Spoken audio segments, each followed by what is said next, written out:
D'abord, au démarrage de tout ça, c'est notre recherche d'impact le plus faible possible sur notre environnement naturel, de façon à avoir évidemment un bilan carbone qui soit le plus faible possible et le plus favorable possible par rapport à toutes les questions environnementales qu'il y a autour. Et dans ce cadre-là, il nous a paru assez évident de chercher à éliminer tout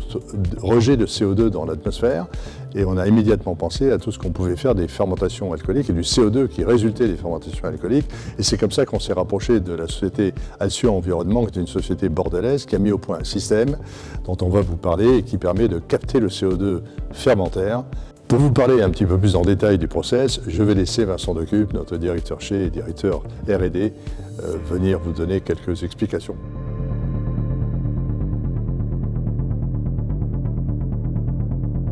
Le principe de recyclage du CO2 est simple. Il commence au cuvier où nous captons le dioxyde de carbone issu de la fermentation alcoolique depuis des cuves. C'est-à-dire que le dioxyde de carbone monte, circule dans un premier tuyau, passe entre deux soupapes de sécurité pour éviter que le système connaisse une surpression, notamment pour la cuve, puis bascule dans un tuyau de section plus grosse et est acheminé à l'extérieur vers un système d'exploitation et de transformation du dioxyde de carbone. Pour démarrer le processus de transformation, on commence d'abord à préparer une cuve de carbonate, de sodium ou de potassium en fonction du type de bicarbonate que nous souhaitons faire. Cela consiste à ajouter de l'eau et de la poudre de carbonate de potassium ou de sodium, de la mélanger et de l'introduire ensuite dans les deux réacteurs qui vont nous permettre la transformation du dioxyde de carbone en bicarbonate.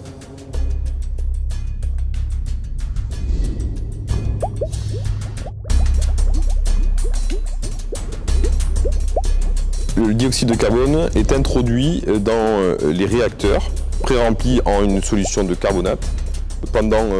plusieurs heures, plusieurs jours, on va avoir un phénomène de barbotage du dioxyde de carbone dans le réacteur. Des pompes vont maintenir un mouvement de façon à accentuer le temps de contact entre le dioxyde de carbone et le carbonate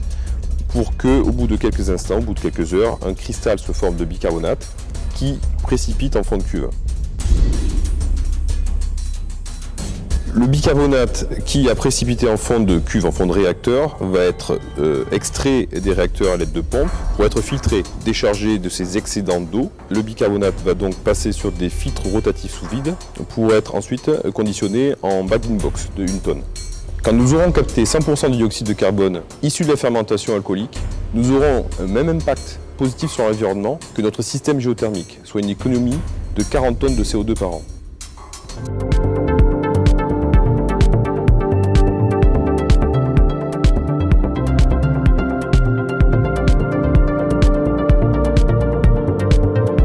La valeur ajoutée principale, c'est évidemment de tendre à aller vers une élimination totale des rejets de CO2 et une transformation totale, ce qui va être le cas avec les millésimes qui arrivent, transformation totale en bicarbonate. Ce bicarbonate, qu'est-ce qu'on en fait? Eh bien, ce bicarbonate a une utilisation immédiate dans un certain nombre de produits, comme des produits domestiques, des produits détergents, mais pas que, puisqu'il y a également d'autres choses pour lesquelles on peut s'en servir. Nous sommes actuellement en train d'ailleurs de refaire des recherches pour trouver un usage